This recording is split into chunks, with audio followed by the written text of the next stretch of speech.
Hello dear students, कैसे हैं आप सभी। आशा करती हूँ आप सभी ठीक होंगे, स्वस्थ होंगे, अच्छे होंगे। आईसीटी वर्चुअल क्लासरूम देहरादून में आप सभी का स्वागत करती हूँ।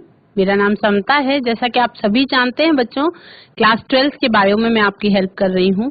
क्लास 12 में हम लोगों का चैप्टर स्टार्ट हो चुका है मॉलिक्यूलर बेसिस ऑफ इनहेरिटेंस, यानी वंशागति के आणविक आधार के बारे में आप सभी पढ़ रहे हैं।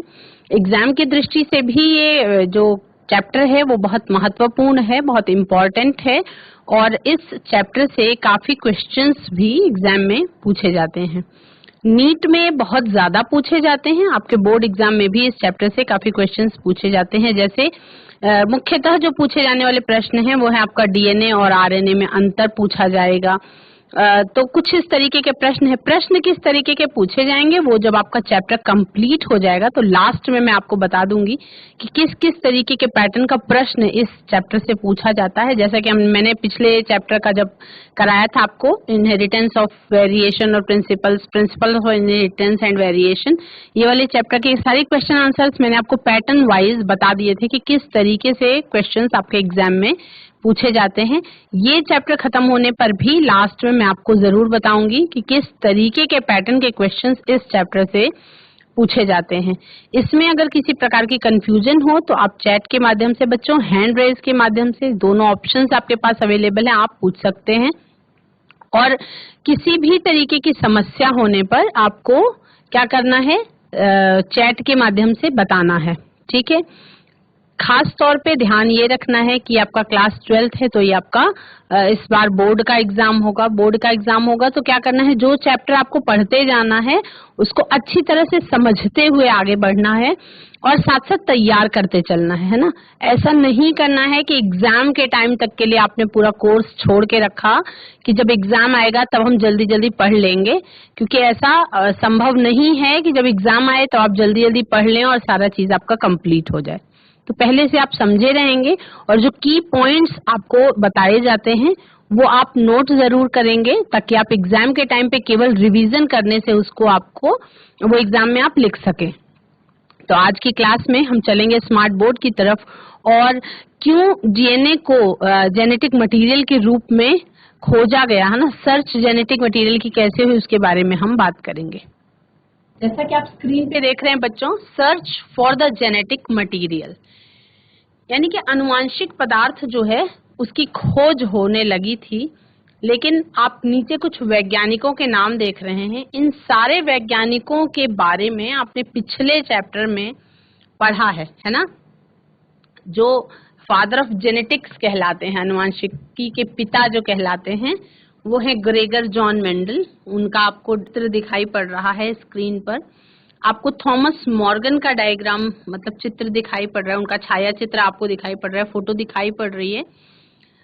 ग्रेगर जॉन मेंडल वो वैज्ञानिक हैं। अब अपने दिमाग पे आपको जोर डालना है ना। जब आपने पिछला चैप्टर पढ़ा था तो आपको बताया गया था कि ग्रेगर जॉन मेंडल जो थे वो क्या थे, एक गिरजाघर में पादरी थे। बहुत गरीबी में उनका बचपन बीता था। मतलब ये मैं आपको बता रही हूँ लेकिन आपको आपके माइंड में ग्रेगर जॉन मेंडल की तस्वीर देखते ही ये क्लिक हो जानी चाहिए ये इन्फॉर्मेशन। बहुत गरीब थे, गिरजाघर में पादरी थे, वहां के पीछे बहुत सारी जमीन पड़ी हुई थी और उस पर इन्होंने 7 सालों तक मटर के पौधे को लेकर के उस पर प्रयोग किया था। उसके बाद इन्होंने कुछ नियम प्रतिपादित किए थे और इनके मरने के बाद उन नियमों को दूसरे वैज्ञानिकों ने माना और इनको पहचान मिली। तब जाके इनको फादर ऑफ जेनेटिक्स या अनुवांशिकी का पिता कहा जाता है। थॉमस मॉर्गन के बारे में अगर आप देखेंगे तो आपको तुरंत आपके माइंड में आना चाहिए कि थॉमस मॉर्गन जो थे इन्होंने किस पर, ड्रोसोफिला घरेलू मक्खी पर इन्होंने क्या किया था, प्रयोग किया था, जिसके बारे में आपको पिछले चैप्टर में पढ़ाया जा चुका है। बोवेरी और सूटोन इनके भी प्रयोग के बारे में आपको पिछले चैप्टर में पढ़ाया जा चुका है। तो शुरुआत कैसे हुई search for the genetic material की, यानी कि अनुवांशिक पदार्थ के खोज की शुरुआत कैसे हुई। The study of genetics started with Gregor Mendel, Gregor John Mendel. इनके द्वारा अनुवांशिकी के अध्ययन की शुरुआत हुई। मतलब ये शुरुआत हुई कि एक पीढ़ी से दूसरी पीढ़ी में लक्षण कैसे ट्रांसफर होते हैं, किस कारण से ट्रांसफर होते हैं और ट्रांसफर होने के बाद क्या क्या चीजें होती हैं, क्या चेंजेस होते हैं, क्या समानताएं होती हैं। ग्रेगर जॉन मेंडल ने हु इंट्रोड्यूस्ड फैक्टर्स, फैक्टर्स शब्द को उन्होंने इंट्रोड्यूस किया। ये फैक्टर्स शब्द क्या थे?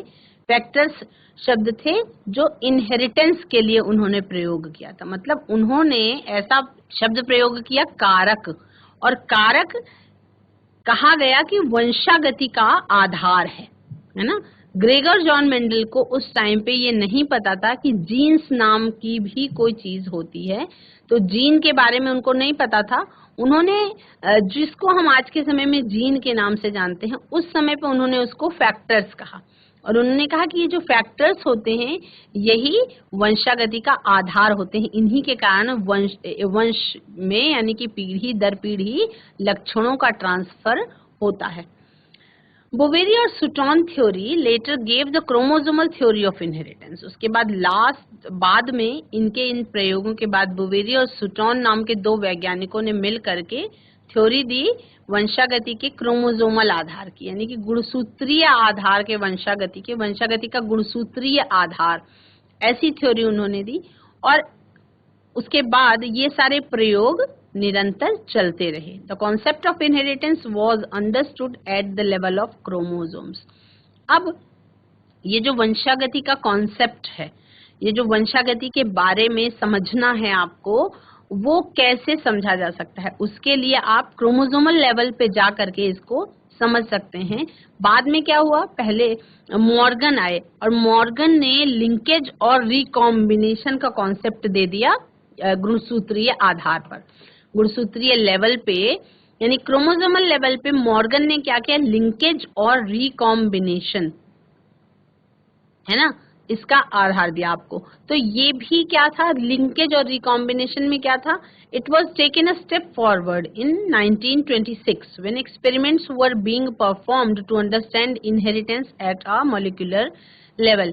उसके बाद 1926 में फिर से एक स्टेप फॉरवर्ड आगे बढ़े ये सभी, और उसके बाद वहां पे फिर से क्या हुए, एक्सपेरिमेंट्स हुए, है ना। तो ये क्या आपका क्या कहता है, जो भी हमारा विज्ञान है वो ये कहता है कि जितनी भी खोजें हुई, है ना, एक खोज होती है और उसके बाद उससे और एडवांस खोज होती है, उससे और ज्यादा एडवांस खोज होती है। तो जब 1926 आया तो 1926 तक ये जो जेनेटिक इनहेरिटेंस है, इसके मैकेनिज्म की खोज जो है मॉलिक्यूलर लेवल तक पहुंच चुकी थी। कहाँ तक पहुंच चुकी थी, मॉलिक्यूलर लेवल तक ये पहुंच चुकी थी, यानी कि आणविक सतह तक ये पहुंच चुकी थी। आणविक आधार पर फिर पता किया जाने लगा था कि एक्चुअल में जेनेटिक मटेरियल क्या है। खोज हो रही थी कि कौन सा मॉलिक्यूल वास्तव में जेनेटिक मटेरियल है ना। तो ये खोज हो रही थी, इसमें सभी के सभी वैज्ञानिक लगे हुए थे, लेकिन तब तक इस प्रश्न का उत्तर नहीं मिल पाया कि एक्चुअल में जेनेटिक मटेरियल कौन सा मॉलिक्यूल है। उसके बाद फिर क्या हुआ, ग्रिफिथ का एक्सपेरिमेंट हुआ, इसके बारे में आज आप जानेंगे। ग्रिफिथ का एक्सपेरिमेंट हुआ, ग्रिफिथ एक्सपेरिमेंट जिसे हम ट्रांसफॉर्मिंग प्रिंसिपल के नाम से जानते हैं। ग्रिफिथ एक्सपेरिमेंट इसलिए कहते हैं क्योंकि इस एक्सपेरिमेंट को करने वाले, इंट्रोड्यूस करने वाले जो वैज्ञानिक थे, उनका नाम फ्रेडरिक ग्रिफिथ था। क्या नाम था, फ्रेडरिक ग्रिफिथ था। 1921 में फ्रेडरिक ग्रिफिथ ने स्ट्रेप्टोकोकस न्यूमोनियाई, और ये कौन सा बैक्टीरिया है, वो बैक्टीरियम जो निमोनिया कॉज करता है, पर बहुत सारे एक्सपेरिमेंट्स किए और उसका ट्रांसफॉर्मेशन की अच्छी तरीके से व्याख्या की। उन्होंने क्या बोला, उन्होंने कहा कि इस एक्सपेरिमेंट्स के दौरान जो लिविंग ऑर्गेनिज्म है यानी बैक्टीरिया है, उसका फिजिकल फॉर्म जो है वो चेंज हो चुका था। जब उन्होंने स्ट्रेप्टोकोकस न्यूमोनियाई बैक्टीरिया के कल्चर प्लेट पर ग्रो किया तो उन्होंने देखा कि कुछ स्मूथ शाइनी कॉलोनीज बनती हैं और कुछ रफ कॉलोनीज बनती हैं। तो स्मूथ शाइनी कॉलोनीज को उन्होंने एस स्ट्रेन बोला, ठीक है, और जो रफ वाली कॉलोनी थी उसको उन्होंने आर स्ट्रेन बोला। ध्यान से सुनेंगे, एस स्ट्रेन और आर स्ट्रेन होता क्या है ना, बार बार इस शब्द का प्रयोग होगा। ग्रिफिथ एक्सपेरिमेंटेड क्या कहते हैं, स्ट्रेप्टोकोकस न्यूमोनियाई बैक्टीरिया पे उन्होंने एक्सपेरिमेंट किया। कौन से बैक्टीरिया पर किया, स्ट्रेप्टोकोकस न्यूमोनियाई। क्या, Streptococcus pneumoniae. This bacteria causes pneumonia, ये क्या करता है, न्यूमोनिया कॉज करता है। Two strains of this bacteria were used, R strain and S strain, है ना। ये शब्द आपके सामने बार बार आएगा, लेकिन एक्चुअल में आपको पता होना चाहिए कि हम आर स्ट्रेन शब्द किस चीज के लिए प्रयोग कर रहे हैं और एस स्ट्रेन शब्द किस चीज के लिए प्रयोग कर रहे हैं। तो मैं आपको बताती हूँ, इसको जब ये स्ट्रेप्टोकोकस न्यूमोनियाई पर क्या कर रहे थे, प्रयोग कर रहे थे, कल्चर प्लेट पर इसको ग्रो कर रहे थे। कौन, फ्रेडरिक ग्रिफिथ नाम के वैज्ञानिक। तो उन्होंने देखा कि ये न्यूमोकोकस जो है ये दो तरीके की कॉलोनीज प्रोड्यूस कर रहा है, दो तरीके की कॉलोनीज प्रोड्यूस कर रहा है। पहले तरीके की जो कॉलोनी थी वो स्मूथ शाइनी कॉलोनीज थी, यानी कि स्मूथ थी, चमकदार थी और कॉलोनी के रूप में थी। दूसरे तरीके की जो ये प्रोड्यूस कर रहा था वो रफ कॉलोनीज को प्रोड्यूस कर रहा था। तो जो स्मूथ शाइनी कॉलोनीज थी उसको उन्होंने एस स्ट्रेन का नाम दिया। क्या नाम दिया उसको उन्होंने, एस स्ट्रेन का नाम दिया। और जो रफ कॉलोनीज थी उसको उन्होंने क्या नाम दिया, उसको उन्होंने आर स्ट्रेन का नाम दिया। तो ये दो चीजें क्लियर हुई, एस स्ट्रेन किसे कहते हैं और आर स्ट्रेन किसे कहते हैं। सबसे पहले ये दो चीज क्लियर हो गई बच्चों। अब जो ये एस स्ट्रेन है ये कैसी होती है, ये होती है स्मूथ म्यूकस पॉलीसैकेराइड कोटिंग होती है इसके ऊपर। एस स्ट्रेन जो है उसमें क्या होता है, ये आपका कैसा होता है कि इसमें म्यूकस की कोटिंग होती है। एस स्ट्रेन बैक्टीरिया में क्या होता है, म्यूकस की जो पॉलीसैकेराइड की कोटिंग होती है, लेकिन आर स्ट्रेन में ये नहीं पाया जाता। एस स्ट्रेन का मतलब है रेजिस्टेंट टू इम्यून सिस्टम और वायरुलेंट। वायरुलेंट का मतलब क्या है बच्चों, कि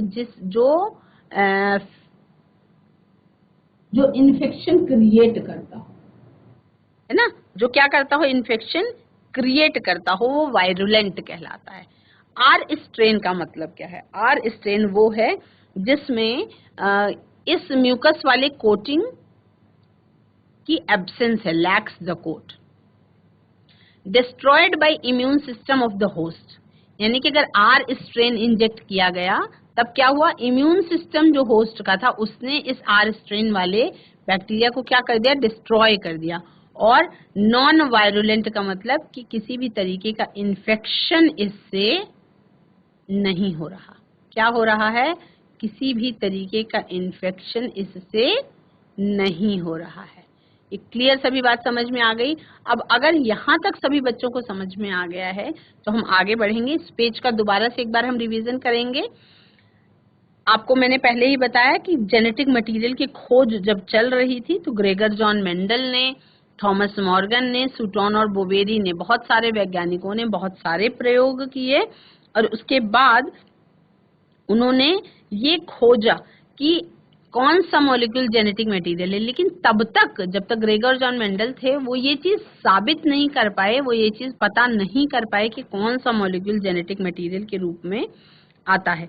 फिर क्या हुआ, ट्रांसफॉर्मिंग प्रिंसिपल आया 1928 में। 1928 में क्या हुआ, 1926 तक किसी को ये पता नहीं था। फिर 28 में क्या हुआ, फ्रेडरिक ग्रिफिथ ने, ग्रिफिथ एक्सपेरिमेंट के नाम से जो जाना जाता है, उन्होंने स्ट्रेप्टोकोकस न्यूमोनियाई पर, जो एक प्रकार का बैक्टीरिया था जो न्यूमोनिया कॉज करता था, उस पर बहुत सारे एक्सपेरिमेंट करके ट्रांसफॉर्मेशन की अच्छे से व्याख्या की।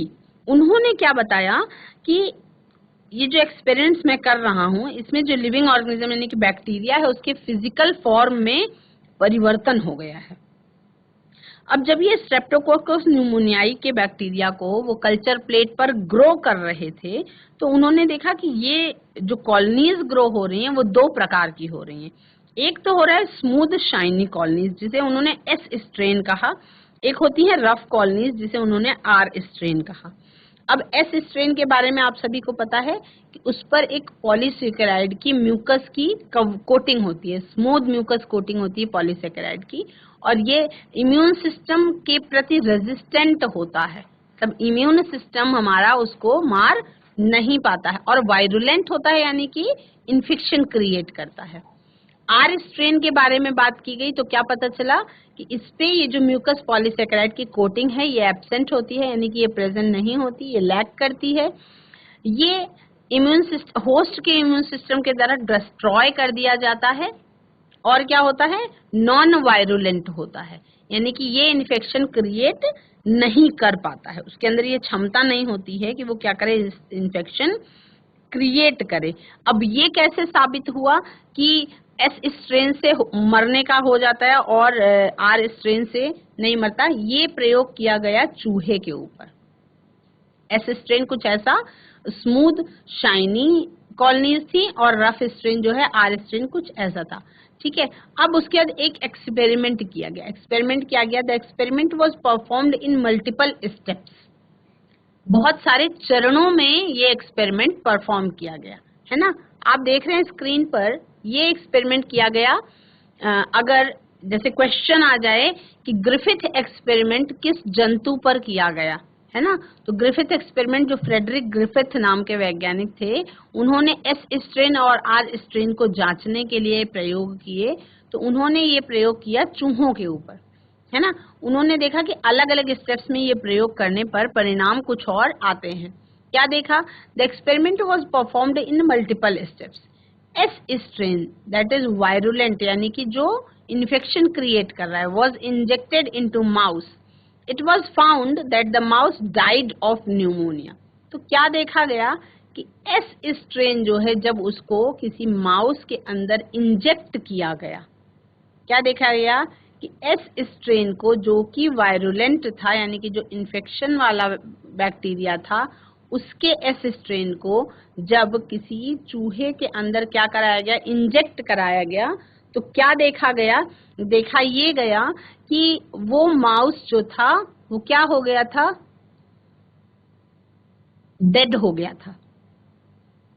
एस स्ट्रेन को जब इंजेक्ट कराया गया चूहे के भीतर, तो क्या देखा गया कि वो जो माउस था वो डेड हो गया था।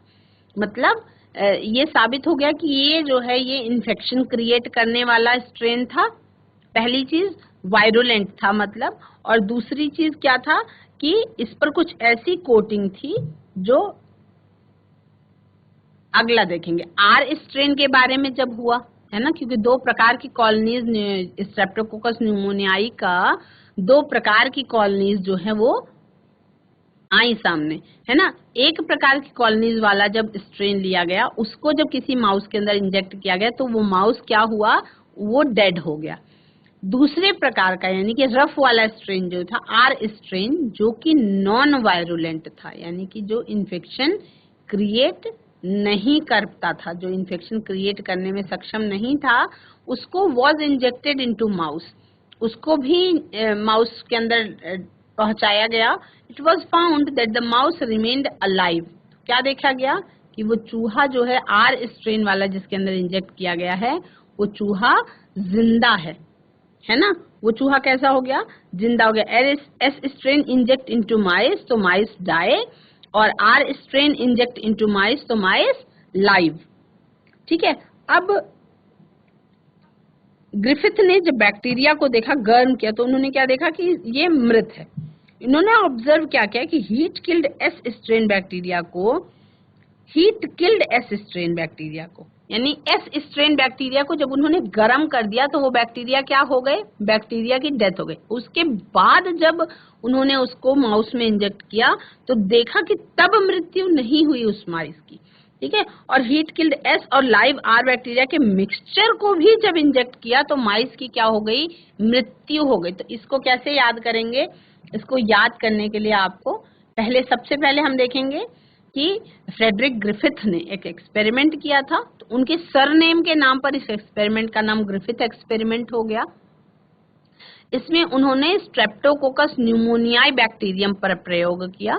स्ट्रेप्टोकोकस न्यूमोनियाई को क्या कर रहे थे, कल्चर के थ्रू ग्रो करवा रहे थे। तो एक कल्चर प्लेट पे उन्होंने क्या देखा कि दो तरीके की कॉलोनीज ने ग्रो किया है, एक तो स्मूथ शाइनी कॉलोनीज ने ग्रो किया और एक रफ कॉलोनीज ने ग्रो किया। जो स्मूथ शाइनी कॉलोनीज थी वो कैसी थी, उस पर एक म्यूकस की पॉलीसेकेराइड की क्या थी, कोटिंग थी। और एक जो दूसरी वाली थी रफ वाली, उस पर कोई भी म्यूकस की कोटिंग नहीं थी। अब सामान्य तौर पे एस स्ट्रेन को जब किसी माउस के अंदर इंजेक्ट किया गया तो माउस जो है वो उसकी डेथ हो गई, और जब आर स्ट्रेन को इंजेक्ट किया गया तो माउस की डेथ नहीं हुई। पहला पॉइंट। दूसरा नंबर क्या हुआ कि उन्होंने जब एस स्ट्रेन को गर्म करके माउस के अंदर इंजेक्ट किया तो देखा कि माउस की डेथ नहीं हुई, यानी कि वो बैक्टीरिया जो है थे वो डेड हो चुके थे गर्म करते समय। तीसरे प्रकार के एक्सपेरिमेंट में उन्होंने क्या देखा कि जो ये एस स्ट्रेन था जिसके बैक्टीरिया गर्म करने के बाद खत्म हो चुके थे, उसको और आर स्ट्रेन को मिक्स करके जब माउस के अंदर इंजेक्ट किया गया तो क्या देखा गया कि माउस जो है वो डेड हो गया। तो दूसरा क्या देखा कि आर स्ट्रेन नॉन वायरुलेंट जो था वो जब किसी माउस के अंदर इंजेक्ट किया गया तो it was found that the mouse remained alive. ये दो सिचुएशन हो गई, एक तो ऐसा जब एस स्ट्रेन इंजेक्ट किया गया और माउस की डेथ हो गई, दूसरा जब आर स्ट्रेन इंजेक्ट किया गया और माउस अलाइव रहा। अब तीसरी सिचुएशन देखेंगे। तीसरी सिचुएशन क्या थी? Heat killed S strain. Heat killed S strain का मतलब कि S strain bacteria were killed by heating, है ना। सामान्य तौर पर जब गर्म की जाती है कोई चीज तो उसमें काफी चांसेस होते हैं ऑर्गेनिजम्स के डेथ होने की, है ना। तो जब हीट किल्ड एस स्ट्रेन को किसी माउस के अंदर इंजेक्ट किया गया, it was found that the mouse alive. तो क्या देखा गया कि ये जो माउस था ये जिंदा रह गया था। अब इसके बाद हीट किल्ड एस स्ट्रेन, ये तीसरी सिचुएशन हो गई। चौथा क्या था? हीट किल्ड एस स्ट्रेन, जिसमें ग्रिफिथ ने क्या करा था? बैक्टीरिया को डेड कर दिया था, है ना, किल्ड करे जा चुके थे। और लाइव आर स्ट्रेन, दोनों को मिक्स करके जब इस स्ट्रेन को माउस के अंदर इंजेक्ट किया गया तो क्या देखा गया? चौथे सिचुएशन में देखा गया it was found that the mouse died of pneumonia. क्या देखा गया कि न्यूमोनिया से उस माउस की डेथ हो चुकी है ना। तो ये चार सिचुएशन आपको ग्रिफिथ एक्सपेरिमेंट में लर्न करने हैं। कौन कौन सी लर्न करने हैं? पहला, सबसे पहले आप आर स्ट्रेन और एस स्ट्रेन की बात जानेंगे। सबसे पहले आप जानेंगे वैज्ञानिक का नाम जिन्होंने इस एक्सपेरिमेंट को इंट्रोड्यूस किया। दूसरा, आप जानेंगे इस में प्रयोग कौन सा जंतु किया गया? चूहे का प्रयोग किया गया। तीसरा, आप जानेंगे कि उसमें किस किस तरीके के स्ट्रेन ने ग्रो किया और वो स्ट्रेन आर स्ट्रेन या एस स्ट्रेन क्यों कहलाया। उसके बाद प्रयोग के चरणों के बारे में जानेंगे। एक बार एस स्ट्रेन का प्रयोग किया गया जब चूहे की डेथ हो गई, दूसरे बार आर स्ट्रेन का प्रयोग किया गया जिसमें चूहे की डेथ नहीं हुई। तो इसका मतलब क्या हुआ कि एक तो हो गया आपका एस स्ट्रेन वाला जो था वो तो होगा वायरुलेंट, यानी कि इन्फेक्शन क्रिएट करने वाला, और दूसरा जो आर स्ट्रेन था वो नॉन वायरुलेंट था, यानी कि इन्फेक्शन क्रिएट नहीं करने वाला। तो दो तरीके की सिचुएशन हो गई। तीसरी सिचुएशन ऐसी हुई कि जहां पे हीट मतलब हीट से एस स्ट्रेन के अंदर मौजूद बैक्टीरिया को किल कर दिया गया, हीटिंग दे दी गई। उसके बाद क्या हुआ? Heat killed S strain bacteria were killed by heating.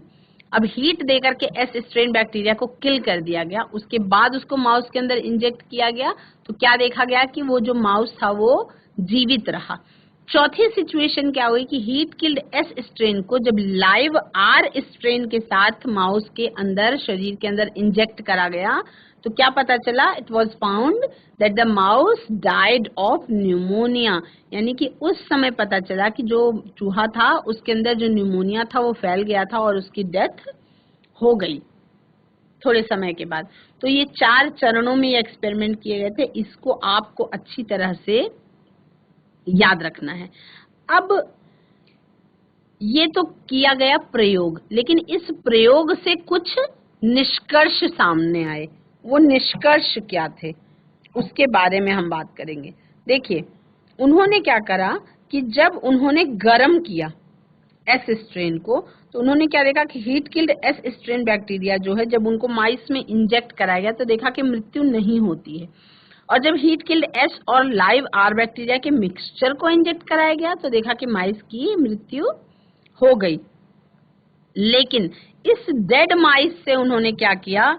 S bacteria को रिकवर कर लिया, इन्होंने इस डेड माइस से लिविंग एस बैक्टीरिया को रिकवर कर लिया गया। तो अब क्या निष्कर्ष निकला?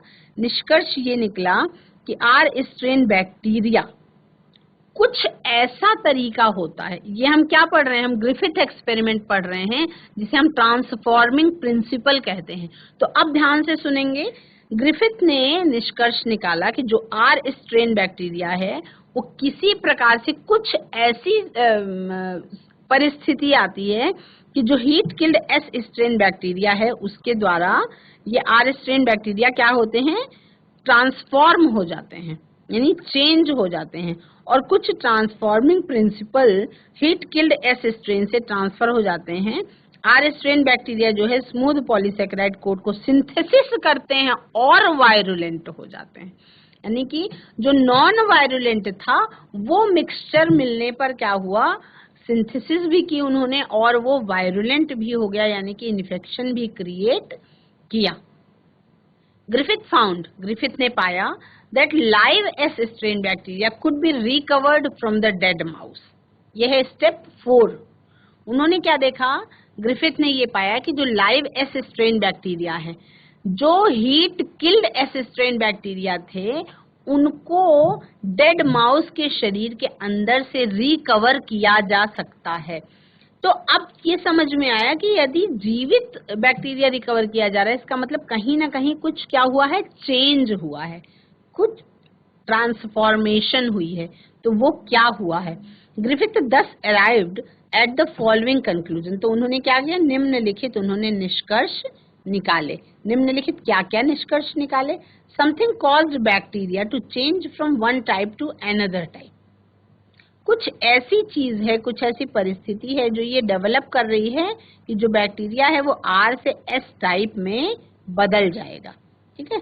Some transforming principle transferred from heat killed S strain to R strain and transformed it virulent, है ना। फिर देखा गया कि जो हीट किल्ड एस स्ट्रेन थे वो आर स्ट्रेन में बदल जाते हैं और उनमें ट्रांसफॉर्मेशन होता है, चेंजेस होते हैं और क्या होता है, वो बैक्टीरिया वायरुलेंट हो जाते हैं, यानी कि इन्फेक्शन क्रिएट करने वाले बैक्टीरिया वो हो जाते हैं। However, the biochemical nature of the transforming principle was still unknown। अभी भी क्लियर तौर पे ट्रांसफॉर्मिंग प्रिंसिपल का बायोकेमिकल नेचर जो है वो पता नहीं किया जा सका है। तो सभी बच्चों को इतना क्लियर हो गया। अभी आपको स्टेप 1, 2, 3, 4 चारों स्टेप्स के बारे में याद होना चाहिए। Biochemical nature of transforming principle ये क्या कहता है? ये कहता है bacteriologists perform a series of experiments to identify the transforming principles. ये बैक्टीरियोलॉजिस्ट जो थे इन्होंने एक्सपेरिमेंट्स की सीरीज परफॉर्म की, ये आइडेंटिफाई करने के लिए, ट्रांसफॉर्मिंग प्रिंसिपल को आइडेंटिफाई करने के लिए। तो ट्रांसफॉर्मिंग प्रिंसिपल में क्या देखा कि transforming principle precipitated with alcohol, this showed it was not carbohydrate, है ना। उन्होंने क्या देखा, जो एस स्ट्रेन था उसको उन्होंने अल्कोहल के साथ प्रेसिपिटेट किया तो देखा कि वो कार्बोहाइड्रेट नहीं था। Transforming principle could not be destroyed with proteases, that it was not protein. वो जो ट्रांसफॉर्मिंग प्रिंसिपल था वो प्रोटीएजेस से भी डिस्ट्रॉय नहीं हो रहा था, इसका मतलब कि वो प्रोटीन नहीं था। ठीक है। Transforming principle could not be destroyed with lipases. वो लाइपेज एंजाइम से ही अलग अलग एक्सपेरिमेंट किए गए। लाइपेज एंजाइम पे भी डालने पर क्या हुआ, ये ट्रांसफॉर्म नहीं हुआ, यानी कि ये इनएक्टिव ही रहा, डिस्ट्रॉय नहीं कर पाया, है ना। तो क्या हुआ फिर, ये आपका लिपिड्स भी नहीं थे। साबित क्या क्या हो गया कि ये जो एस स्ट्रेन थे ये ना तो कार्बोहाइड्रेट थे, ना प्रोटीन थे, ना ही ये लिपिड्स थे। Transforming principle could not be inactivated with ribonuclease, है ना, hence not RNA. Transforming principle जो है वो इनएक्टिवेट नहीं कर सकता राइबोन्यूक्लियेज को, है ना। Transforming principle could be inactivated with deoxyribonuclease. तो ट्रांसफॉर्मिंग प्रिंसिपल का जो आपका एक्सपेरिमेंट था वो आप सभी ने समझा। Transforming principle was DNA, therefore DNA was the genetic material. जब ये सब चीजें पता चल गई तब ये पता चला कि ये जो ट्रांसफॉर्मिंग मटेरियल था, आनुवांशिक पदार्थ था, ये क्या था, ये डीएनए था। इन्होंने ग्रिफिथ ने जब एक्सपेरिमेंट किया, जिसको हम ट्रांसफॉर्मिंग प्रिंसिपल कहते हैं, ये ग्रिफिथ का प्रयोग है ना, नाम बदल करके भी एग्जाम में आ सकता है। अगर ग्रिफिथ का प्रयोग आप मान लीजिए ऐसे एग्जाम में कि ग्रिफिथ के प्रयोग का वर्णन कीजिए या ग्रिफिथ के प्रयोग में परफॉर्म किए गए चरणों का वर्णन कीजिए, तो आपको वो वाला एक्सपेरिमेंट जो चूहे वाला था, वो वाला एक्सपेरिमेंट आपको व्याख्या करके लिखना है और उसको चित्र भी आपको बना देना है, ताकि चित्र सहित जब व्याख्या होती है तो नंबर हमेशा ही अच्छे मिलते हैं। ठीक है, तो बच्चों को आई थिंक यहाँ तक क्लियर हो गया होगा।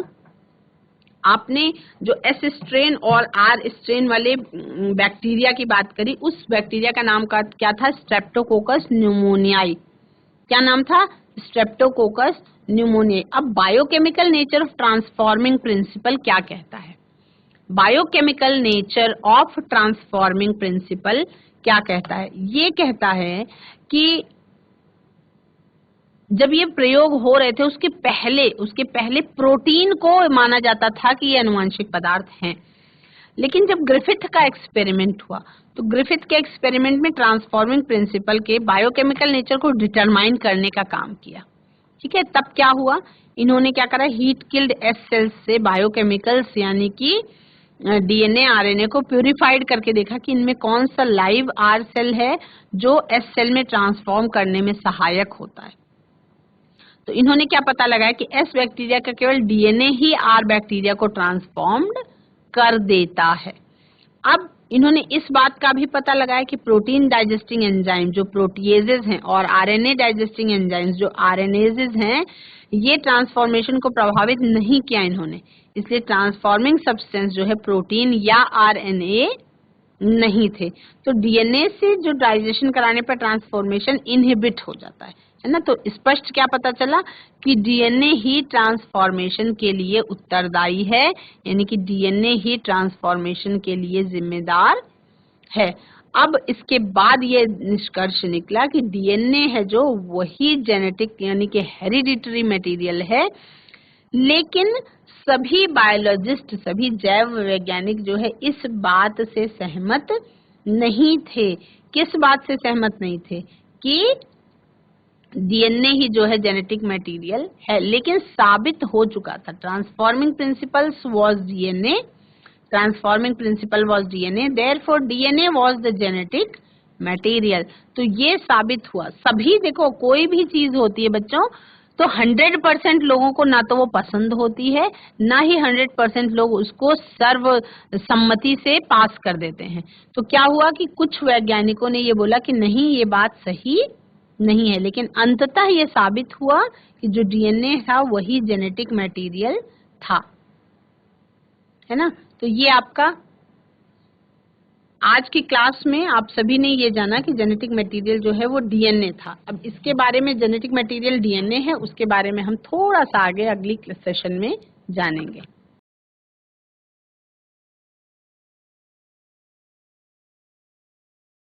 बच्चों, आज की क्लास में सभी बच्चों ने ये जाना कि किस तरह से डीएनए जेनेटिक मटेरियल है, इसकी खोज की गई, कौन कौन से वैज्ञानिकों ने, ग्रिफिथ का एक्सपेरिमेंट कैसे हुआ और कैसे ये चीज साबित हुई कि डीएनए ही जो है जेनेटिक मटेरियल के रूप में आया।